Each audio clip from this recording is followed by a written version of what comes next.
Welcome back. In today's class, we are going to be discussing everything about simple machine. What is a simple machine? And when we talk about simple machine, is there anything like complex machine? Yes.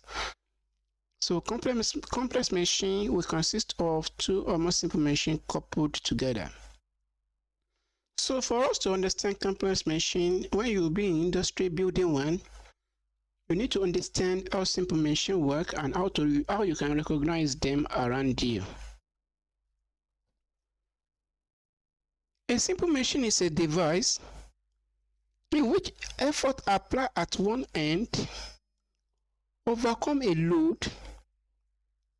This force, you can see I refer to it as effort. They can use them synonymously, effort. So if they don't use force, they can use effort. You apply effort at one hand to overcome a load at the other hand through the help of a point that allows motion. That point is called fulcrum. Now, the simplest form of a simple machine is this one that you see here. It's like a seesaw, but it's something that you can practice by yourself.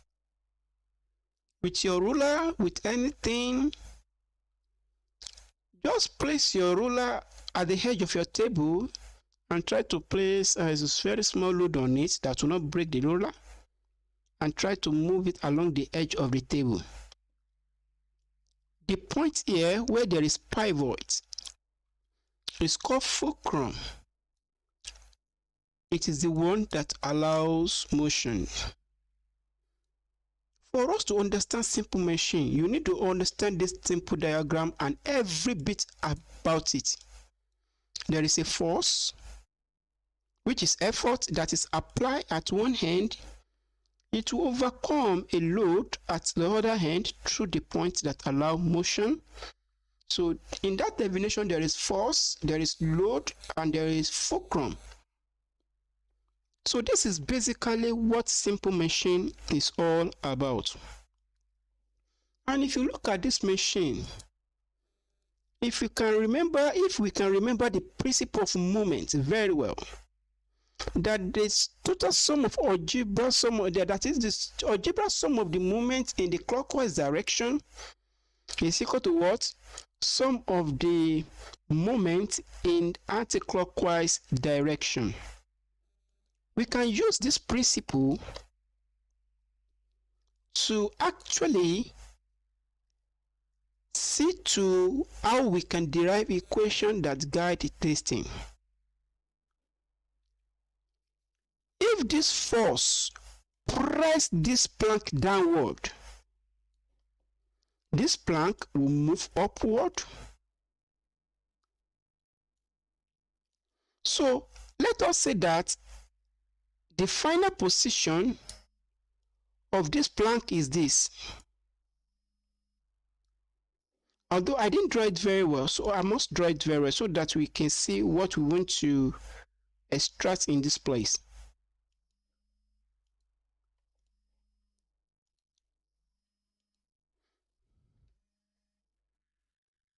So let us draw a line to show that this object is moved in this way and this way. So in this scenario, we see that this plank, this is the initial position, this will be the final position. Okay, so this, you just imagine that the plank is towards this way. Okay, so that is that. By the time you press it down here, it will rise up in that area. Now, this force here will move this effort here, which is the force, we move through this distance. This is distance of the effort. Okay. Why this load here? This load will move through this distance. So from this place to that place, that is what? Distance of the load.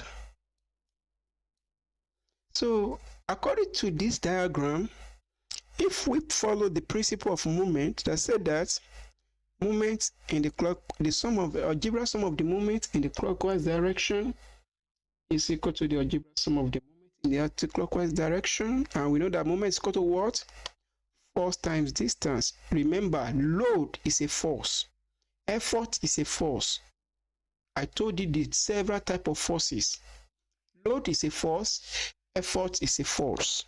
So in that case, what we are having here is that effort multiplied by distance moved by the effort, which is this force here,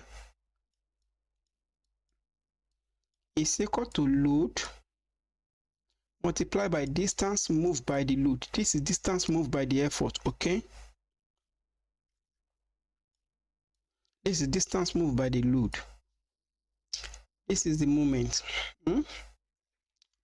So in that scenario, what do we need to do? We need to, there are some explanations I will still give you here for now, but let us just balance with this so that we can have load in one place, effort in one place. So according to this, let us say that this one go to this place so that we can rationalize. We are going to have load all over effort. You know what I did? I bring this one down to this place, and I'll bring this one down to this place. Okay, so it will now be equal to distance of the effort over distance of the load. You know one thing, that the moment, the turning effect will increase if we have larger distance. You know that moment is equal to force multiplied by perpendicular distance. The moment is turning effect, that is the process by which this thing will turn. And if this thing can turn, it means that you will be able to lift this load. And the higher the force, the higher the moment, the higher the distance, the higher the moment.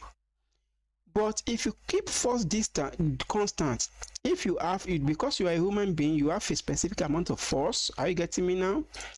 If you want to lift an object, in order to increase the moment, what you can do is to increase the distance between the pivot and your effort. You will increase the distance between the pivot and your effort. How do I mean? That is to say, you will, if there is, this is your pivot, are you getting me? This is your pivot, the point where that allows motion. This is your effort. So if you need to try to lift this load and didn't lift, what you need to do is to shift back more so that we have more distance. So because the higher the distance, the higher the turning effect, which is the moment. So according to what we derive here, this is what we call mechanical advantage. This is what we call velocity ratio. But many students, you tend to forget the formula for mechanical advantage and velocity ratio. And it seems that many students, I don't know, maybe they cram it or not. But what you should note is that this ratio called mechanical advantage,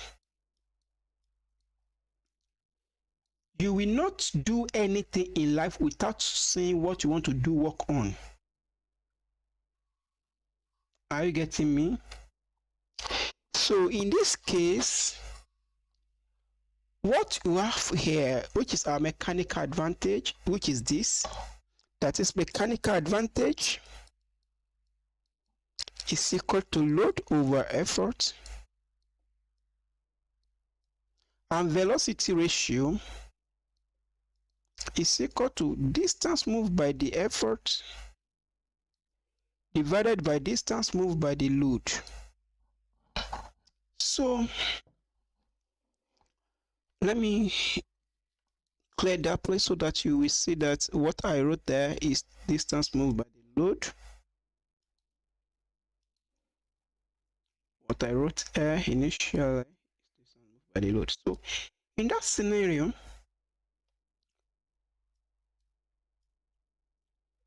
for you to remember this, you should always understand the fact that we have something called load to we apply effort to overcome load.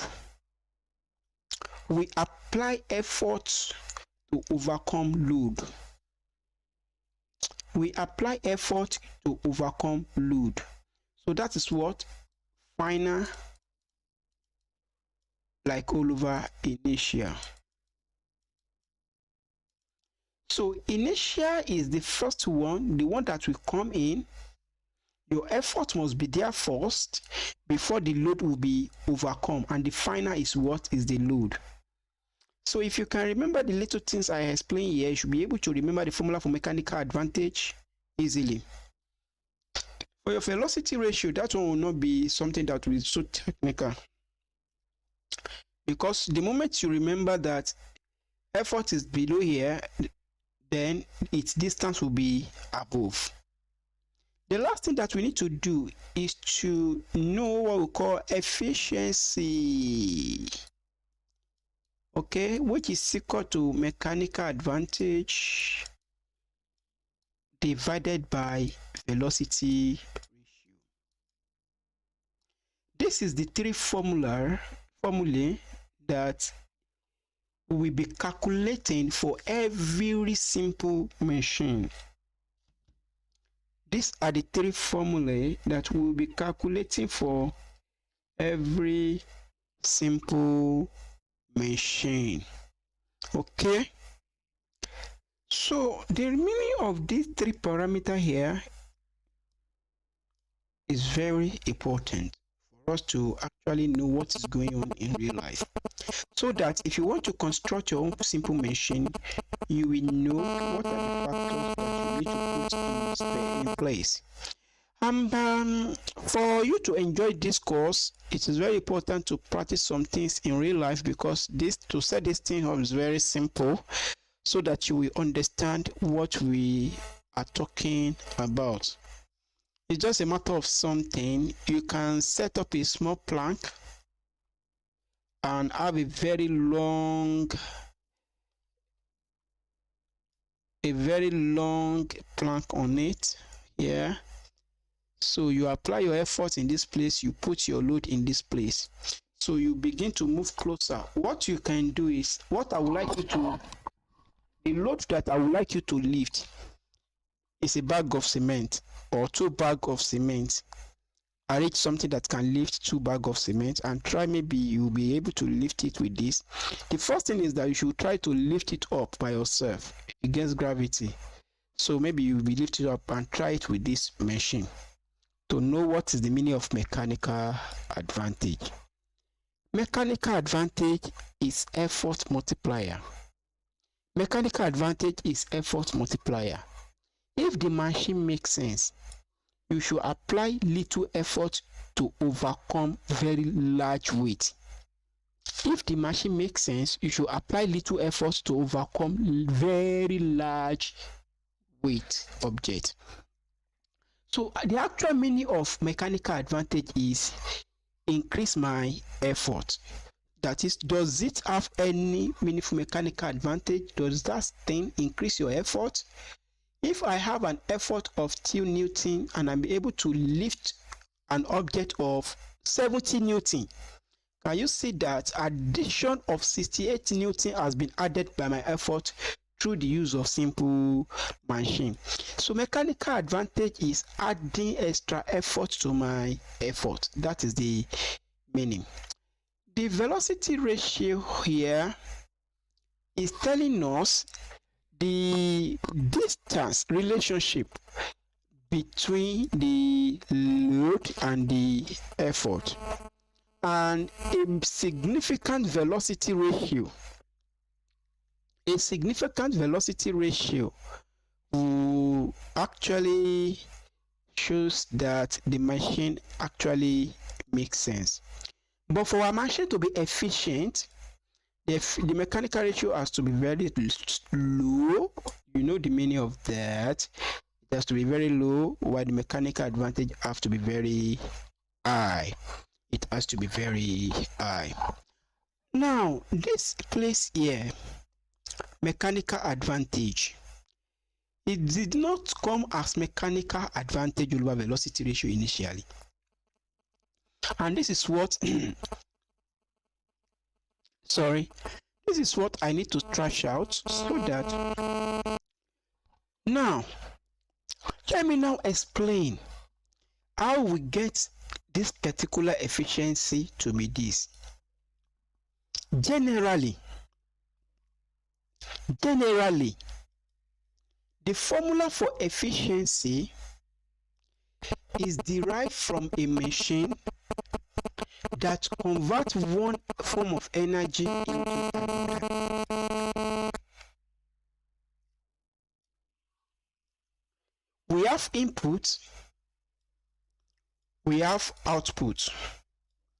We input sun energy, we get electrical energy, although other energy may be a waste. Are you getting me? So this is what we call input, work input, and work output.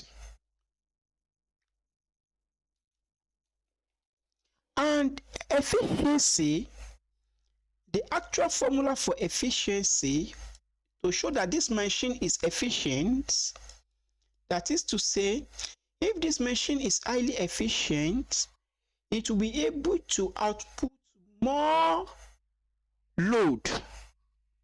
It will be able to output more load. It will be able to output more work within very short time. If you can work, if it can put much more work, at least, let's say of 80%, we say that, okay, this machine is highly efficient.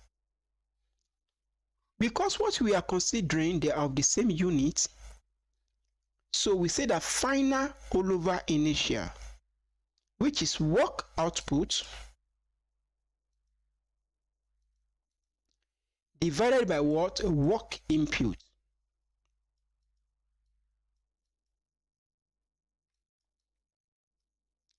And for us to know the formula for work, and you know that in this place, work is done when a force moves a particular load through a distance. That is case of constant force. And work is also done when there is change in energy.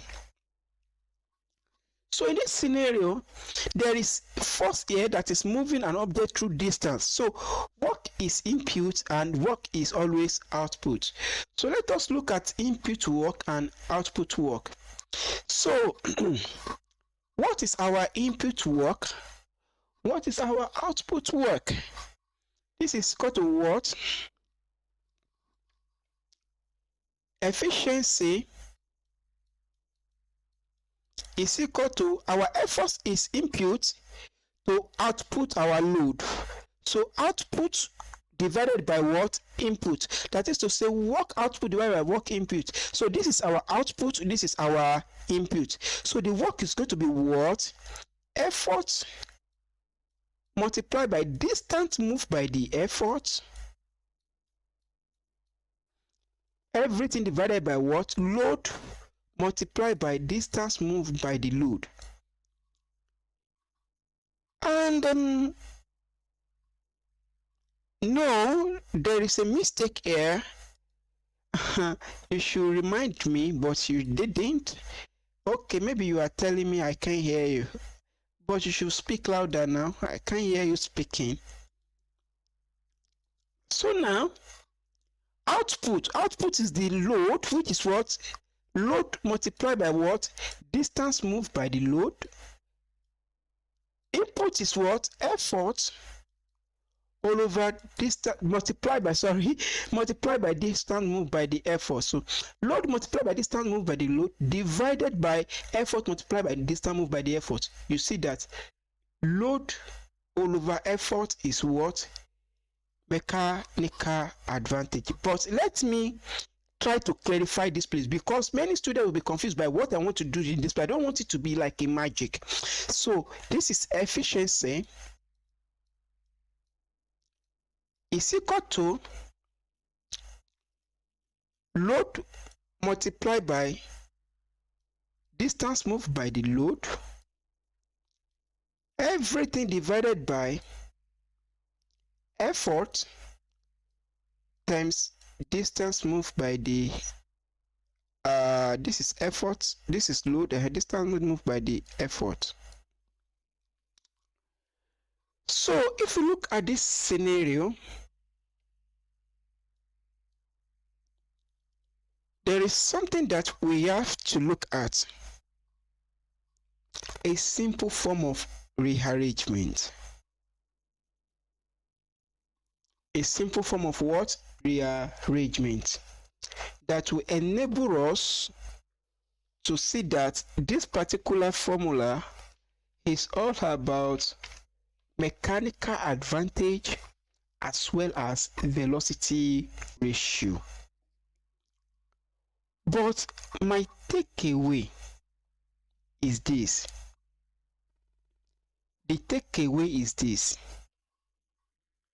When I say load divided by effort, is that not it? Load divided by what? Effort, and everything divided by what? Velocity ratio, which is this. So in this case, this is what they do here, so that you will understand what we are trying to talk about. If I look at this scenario, everything is just a single term. These two here, as well as these two here. So now let us now see. We have L divided by what? Divided by E. That is that. This one multiplied by distance of L divided by distance of E. And you know that this is also of multiplication. Is that not it? Since it's also of multiplication, if you combine everything together, numerator multiply numerator, denominator multiply denominator. So in that scenario, let us come to this side to continue. In that scenario, I have load all over effort, which is equal to mechanical advantage multiplied by 1 divided by distance of the effort all over distance of the load. Yes, I have done miracle. I have done miracle. Okay, let me explain my miracle so that you won't see me as very wicked person. But you will understand by, let us try to do this thing so that you will understand something. I will show you how I did this thing here, because we know where we are coming from, we know where we are going to. This is mechanical advantage multiplied by 1 all over distance of the distance, that is velocity ratio. So this is equal to what? Mechanical advantage over velocity ratio. Although this formula is this, which is correct, but if I leave it this way, what I will be having here is this. I will be having, okay, let us rewrite this one over here so that we will understand the reason why we did this one. we will be having load all over effort multiplied by what? Distance over effort, distance over load, distance of the load multiplied divided by what? Distance of the effort. But you know that if I can split this one into two because it is single term and they still maintain the same thing. You should know that. So we have this one to be mechanical advantage. But what about this one? Distance of the load over distance of the effort. This is not equal to velocity ratio. This is not equal to velocity ratio. It's what is 1 divided by what? Velocity ratio. Are you getting me? This is inverse of velocity ratio. Distance of the load over distance of effort is equal to what? Inverse of velocity ratio. So to now work for that inverse, that's the reason why I put inverse and I also inverse the D and L. Are you getting me? Okay, now this is inverse of 1D over A. Okay, what is the inverse of this? Because 1 divided by this means inverse of this. 1 divided by B means inverse of this. What is the inverse? The inverse of D over L is equal to what? DL over what? Over D. That is what they mean by that place. So this is the reason why efficiency is equal to what? Mechanical advantage over velocity ratio. Then don't forget these two formula for our efficiency. Work output over work input, as well as what? Mechanical advantage over velocity ratio. So what we are saying here is that there are 3 basic formula, there are 3 basic parameters that we need to judge, that we need to put in place to judge maybe or not a particular machine is making sense or not making sense. We need to see our mechanical advantage. We need to see our mechanical advantage. For our mechanical advantage, what must happen? We must have a very large load with a very small effort. Okay, let me use a number interpretation. We must have 1,000 kilogram, or let's just 1,000 Newton, and it should be lifted by ordinary 20 Newton. And you know, in mathematics, if the numerator is always greater than the denominator, what happens? The ratio will always be greater than 1. Mechanical advantage is always greater than 1 for a simple machine that makes sense.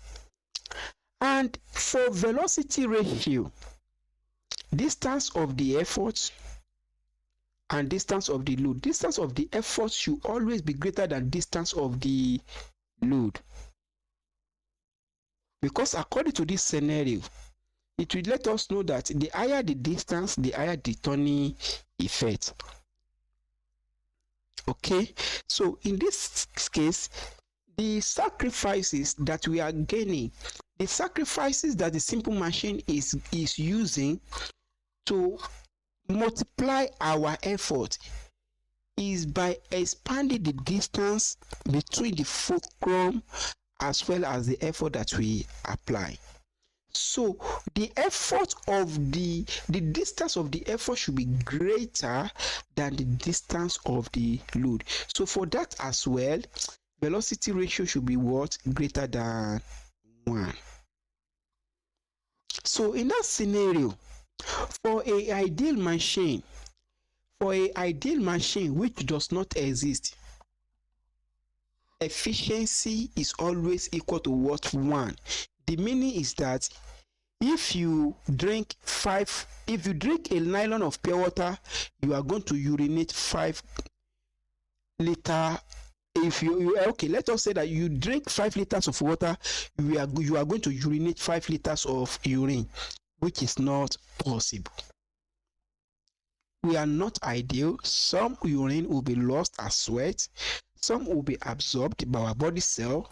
So the one that you are going to urinate is not going to up to what? 5 liters. That is to say, for every normal life scenario, work output is always less than work input. It's always less than work input. And if work output is always less than work input, so let's say that this one is 3, this one is 5. So what happened? Efficiency of every normal machine is always less than 1. It's always less than 1. But for an ideal machine, the efficiency is equal to 1 because work output will always be equal to what? Work input. So these are several simple machines. We have inclined plane that we can use to load anything on a truck or whatever. We are going to see the application. We are going to see the practical. We have wheel and axle. We have wheel and axle. This is the wheel. Are you getting me? Why this one is the axle? We call it wheel and axle. We call it what? Wheel and axle. So this is the wheel. Why this is the axle? So this is another wheel as well as axle. So what connects the wheel together is called the axle. Okay, this is inclined plane. This is a wedge. This is application of wedge. This is application of inclined plane. You can see the plane. It is inclined. It is inclined. That is, it's tip up, not decline. It's inclined. So if something incline, it will be like this. If something decline, it will be like this. It will come down, decline, incline, it will rise up. Incline means it rise up. Okay, we have this screw, that is our circular inclined plane. Okay, and the screw can always be seen on every bottle today. Okay, it can be seen on any device that we use to tie anything together. Your computer case, your phone case, you can see that simple machine is always around us. They are always around us and we can't do without them. Every house has simple machine in them. This is our lever, this is our hammer, this is our pulley, that is our pulley as well application.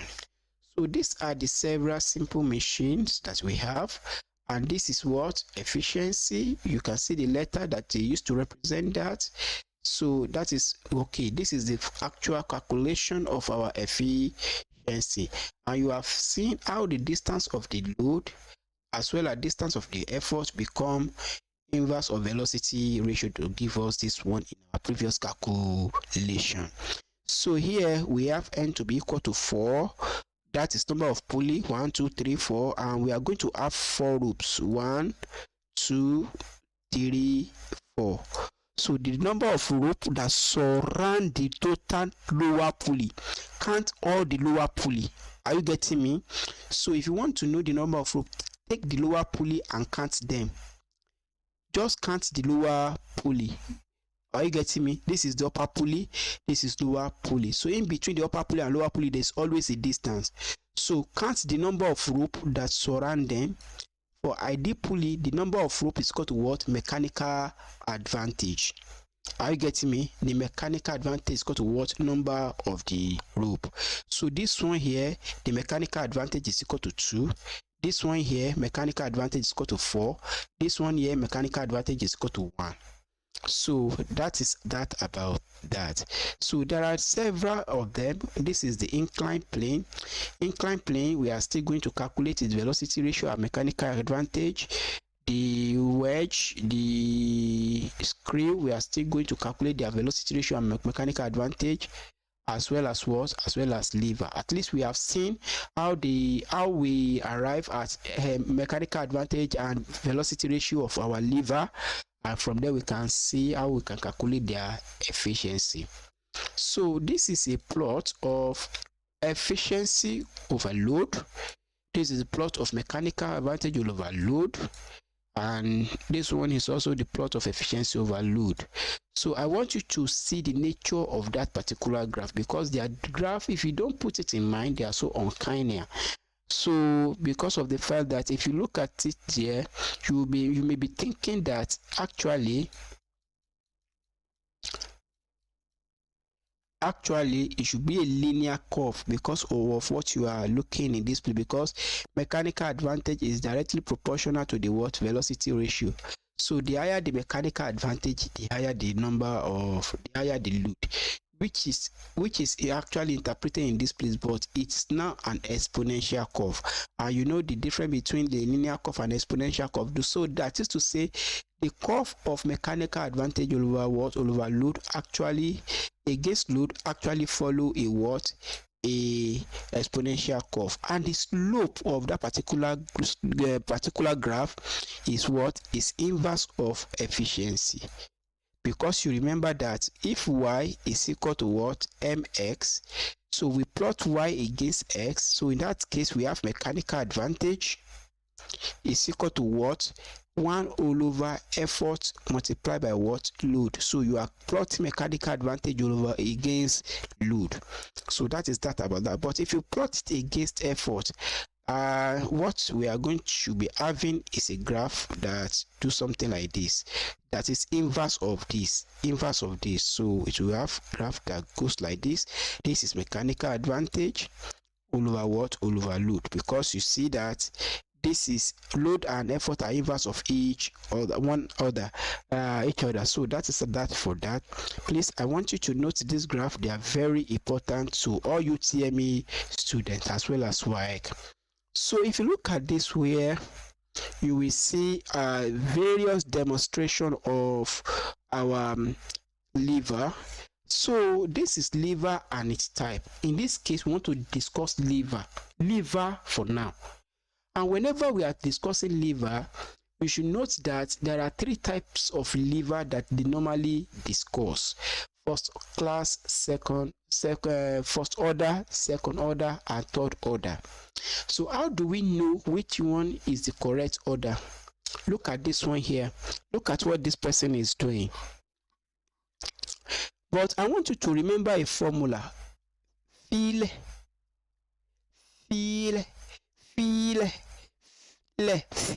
Okay, this formula, if you can remember it, the first one is F, the second one is L, the third one is E.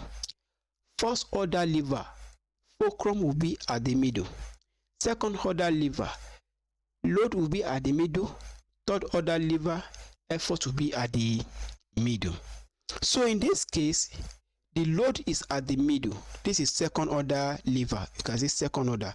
Third order, effort will be at the middle, third order lever.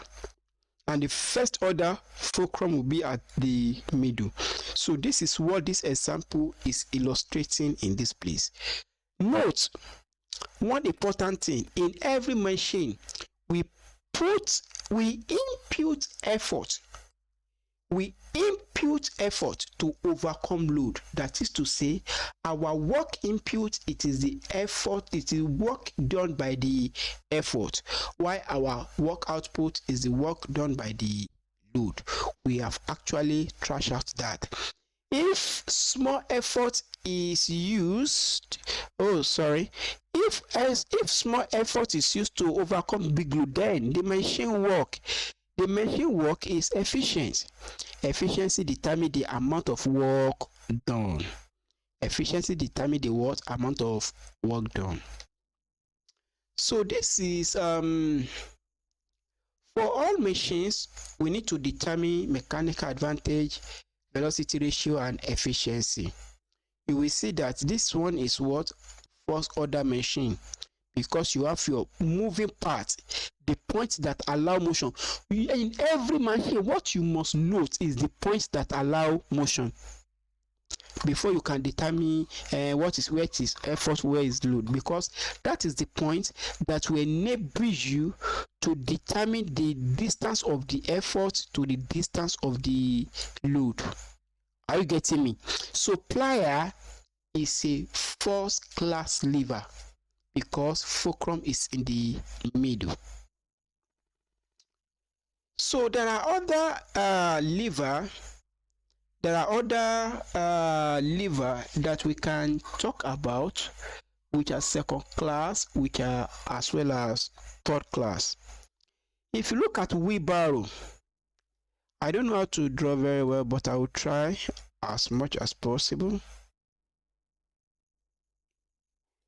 If you look at wheelbarrow that people are pushing, okay, just take it for that. The wheelbarrow, you will see that this is our effort, this is our load in the middle, this is our fulcrum that allow motion. So when the load is the middle, what type of lever is that? This is our second class lever. Wheelbarrow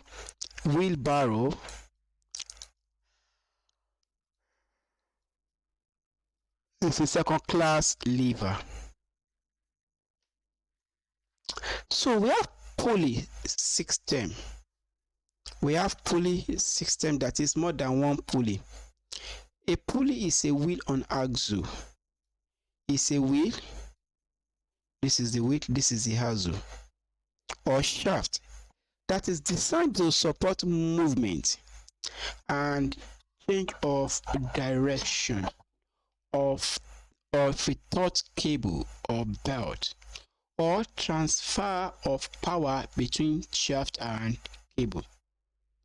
So you must have seen this winch that many people are using in their house to fetch water. For every simple machine, you need to know where the effort is applied, the points that allow motion. This is a fulcrum here, allowed around this place and that place like that, fulcrum in two places. So this is our load. So in that case, you should be able to determine, you know, that the distance between the efforts and the fulcrum, because this is the line of fulcrum. Are you getting me? It's known as what? Distance of the effort. So from this place to this place is distance of the effort. Are you getting me? And from this place to this place, the number of turns will determine the total distance of. So in this scenario, in order to know the overall distance moved by the effort, because in this case, this is a circular effort. Are you getting me? Not linear one. So we say that the number of turns that the effort goes through, it is equal to what total number of distance. That is to say, you just need to know the number of circle. If that object is perfect circle, the circumference is equal to what? 2 pi r. So number of turns multiplied by what? 2 pi r. If it is 2 turns, to multiply by 2. If it is 4 turns, to multiply by 4. And the distance moved by the what? By the load is also equal to what? 2 pi r. But the r is very different. So the r that will be used by this, because it's a circular something, is this one. While the r that will be used by effort is the distance, is the radial distance of this particular one. So although they both move in circular distance, but they move on different circumference and they have different radius. So that is that for that. So pulley system, we are still note the distance travel in wheel and axle is circular. Rotational motion produce circular motion. So that's what they need to remind you over there. So this is our large radius. Okay, that is what? This is our small radius, because this object is moving on this particular small radius, while the effort will be moving on the large radius. So for this machine now, we just need to determine the distance, the number of circles that this particular object performs. Are you getting me? Divided by what? That is 2 pi what? 2 pi r. Of course, 2 will cancel 2. We are going to have what? Pi r pi r. So what happened? Pi cancel pi, we have r all over what? All over r. So the velocity ratio here is equal to what? Capital letter R divided by small letter r. So this is real life example of a pulley. That is how they look like. So these are different use cases of pulley. You will see how this load move up by just applying this particular, by just dragging this particular rope down in this way. So if you look at this, the mechanical advantage is equal to what? 1, 2, 3, 4. So, and this is the work, this is the load, like that. So note the distance travel in a wheel and axle is circular. We have said that So here we have effort of 100 Newton correspond to what? 100 Newton. While effort of 50 Newton correspond to what? 50 Newton in two places. Let me show you something here. There is a secret that you need to learn in this place. And that secret will be will make reference to vertical dynamics. You remember that in vertical dynamics, if we have two rope here, are you getting me? Around a particular load with weight, the total upward force is equal to what? Let's say this is tension. We have 2T. Is that not it? It's equal to what? Weight of the object. So we will add the tension together. That's the reason why these two rope here that lead to only one here, this only one here, as this one is moving down, are you getting me now? This one are moving up. Are you getting me? So the one that is moving down here go against this, and it's just only one. Now let's make it this one. Are you getting me? What do we have? If this one is equal to 100 according to equilibrium of forces, this will be, if this one is equal to 100, it will be equal to what? 2 chord in this place, 2 chord. So each of these chord will have what? Will have 50 Newton forces. It will have 50 Newton forces. That is the reason why this one here, 50 Newton and 50 Newton, while the total load is what? Is 100 Newton. So that is the aspect of dynamics. But for this place here, all the ropes, they now come together to give you only 50 Newton. Now the implication is that 50 Newton has been applied to overcome what? 100 Newton by performing the doubling of the rope at a particular point in time. The implication is that the higher the number of rope that is double, the higher the mechanical advantage. That is to say, the more the effort will be added. Look at this one. This is 3 rope now. How many load is this? 100 Newton. So we have 3 rope that balance weight of what? 100 Newton. According to the law of dynamics, what do we say? Force up should be equal to what? Force down. If acceleration is equal to what? 0. That is what we call static equilibrium. But in this case here, you can see that everything goes along the way they are. Now, efficiency determines the amount of work done. VR is equal to velocity ratio is equal to ropes that support the no. Don't look at this. No, not velocity ratio. Mechanical advantage. It is the number of road. It is the number of rope. It's the number of rope that supports the lower pulley. So for this one, it is 4. For this one, it is 3. For this one, it is 4. For this one, it is 2. For this one, it is 1. So these are the other scenarios these are different arrangement of pulley that you can have. But for each of these pulley at a particular point, there are different support for each level of the pulley. So 2 support for this place, 3 support for this place. What about this one? Only 2 support for this one. So this one have 2, this one have 3, while this one have 2. Just draw the number of rope that is very close to them in their lower part. This is 1, 2, and 3 for this particular pulley. So now, ideal machine has an efficiency of 100%, which is equal to 1.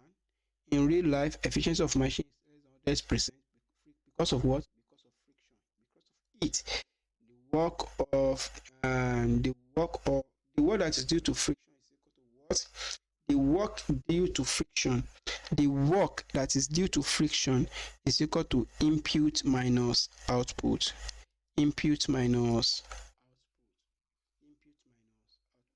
work that is due to friction. This is a very important point. The work that is due to friction is equal to what? Input minus output. Please put this formula in one side of your mind. It is very important because in every day of our life, friction is a very bad thing that reduces the efficiency of everything that we have in the universe. So input work minus what? Minus output work. That is that our that. That is to say, the reason why our input work will not be equal to what our output work is because of the friction. And in order to know the friction that is contributed, we will need to see the difference between the input work and output work, because that work is always positive, it's not negative. Are you getting me? So, and you know that for every scenario, our input work is always greater than our output work. That's the reason why we subtract something that is bigger from something. That's the reason why we subtract something that is smaller from something that is bigger. So this is a example. In the figure above, represent a frictional pulley in which a weight is in equilibrium with weight of what? 40 Newton. This weight is in equilibrium with this weight of 40 Newton. Find this particular weight. We should find this particular weight.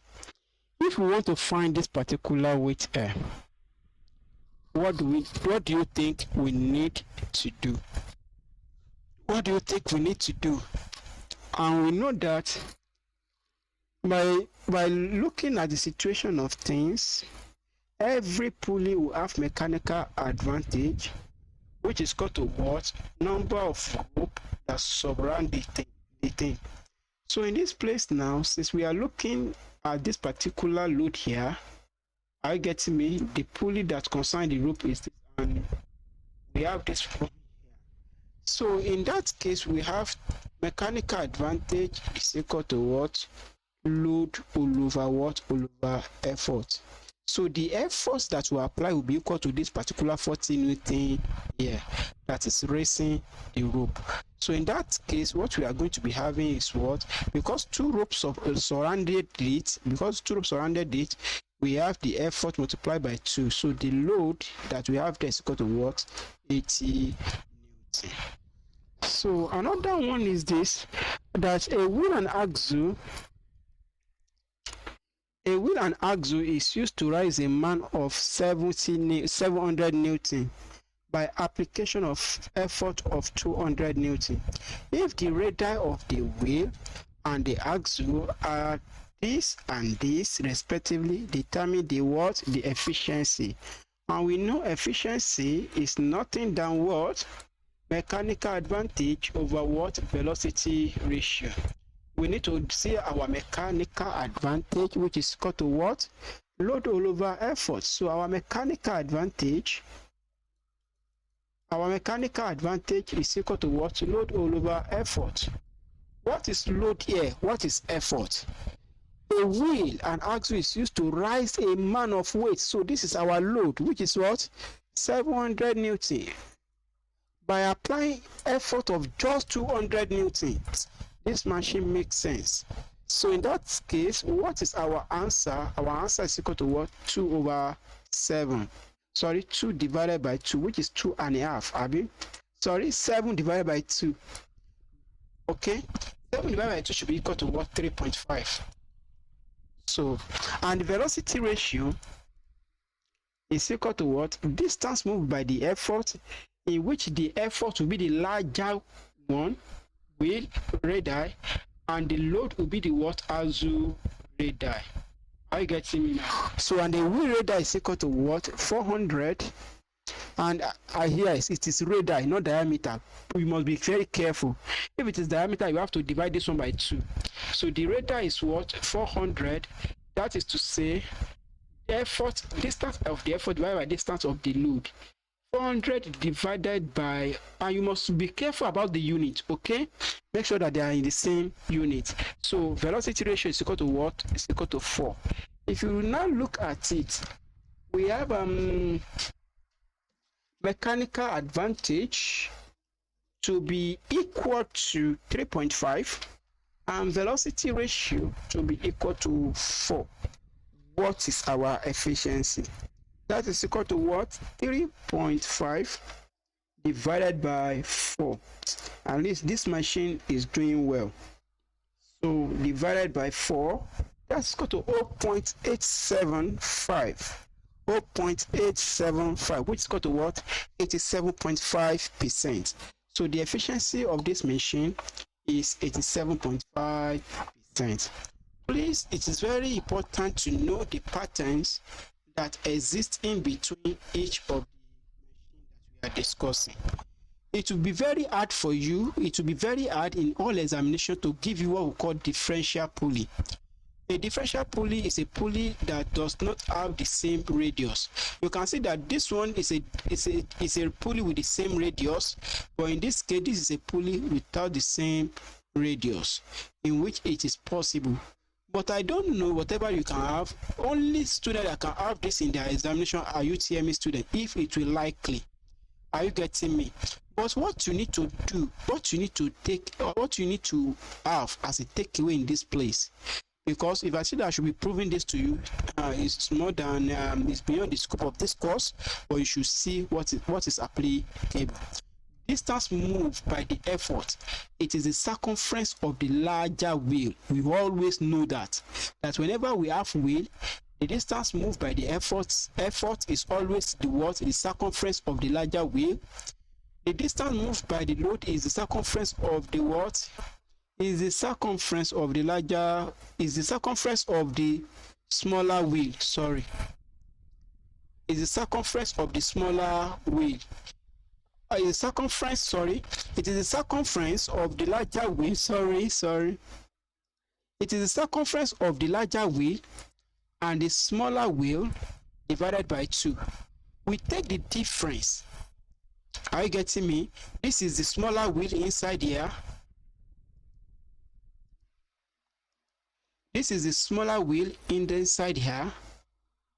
This is the larger wheel outside here. Are you getting me?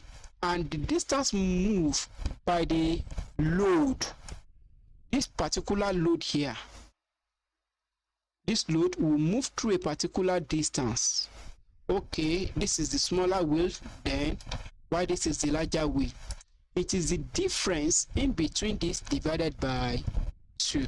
So automatically 2 pi is common, so we are going to have 2 pi open bracket larger radius minus lower radius, everything divided by 2. So in that scenario, the distance moved by the load, is equal to what? I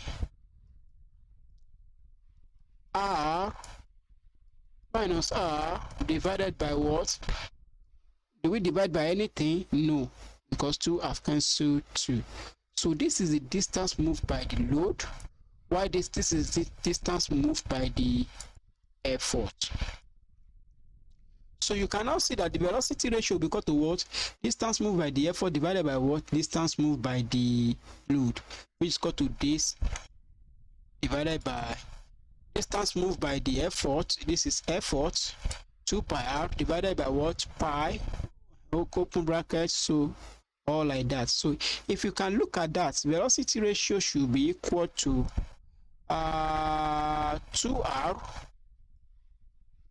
2r divided by r minus r. This is our velocity ratio for differential pulley system. You should always note the first thing that you will be given, that whatever they give you, judge, maybe you have a pulley that is differential in nature. So this is what we are talking about here, and this is our velocity rate, which is equal to what? 2r over r minus r, which is the same thing as what we proved in this place.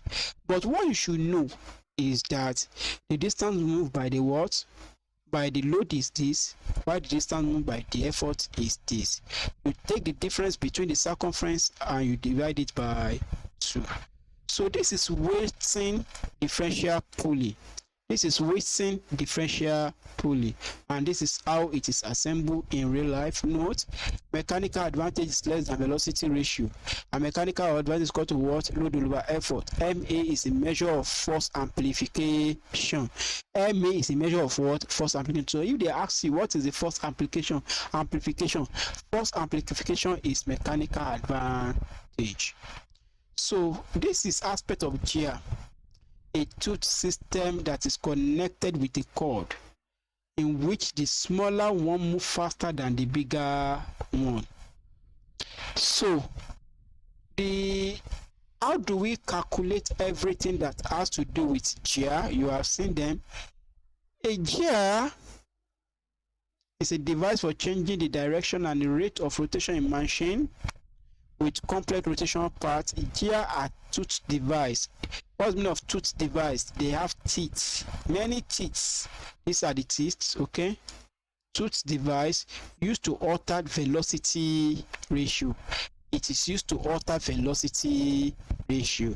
If they ask you which device is used to alter velocity ratio, you should be able to know that it is gear system. And in every gear system, smaller gear is always move faster than lower gear. Smaller gear is always move faster than lower gear. It's because smaller gear, it is the one that will drive the lower gear.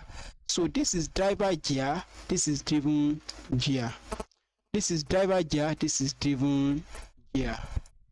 So if you want to know, there is one thing that you need to know, that you can use to know. For people that their mother are using the machine for grinding pepper, your engine pulley is very small, and it will be connected to that mother with a belt. The mother is what? Is the large pulley system. It is the large pulley system. Automatically, you know that if the engine starts, this one will also start. So this is the one that is driving this one. So without this one move, this one cannot actually move. Load is moved by gear, tooth gear. Load is moved by the tooth gear attached to the larger gear. Because the load, okay, for those people that their mother are grinding pepper with that machine, the load is the pepper inside this particular machine. The load is the pepper inside the machine. Are you getting me? And this machine is attached to a pulley which is very large and which is attached to the driving pulley. So this one will drive this. So always know the pulley that is the load pulley and know the pulley that is the effort pulley. The higher the number of teeth, the lower the velocity ratio. The higher the number of teeth, the lower the velocity ratio. So I want you to look at this table here to see several gear systems.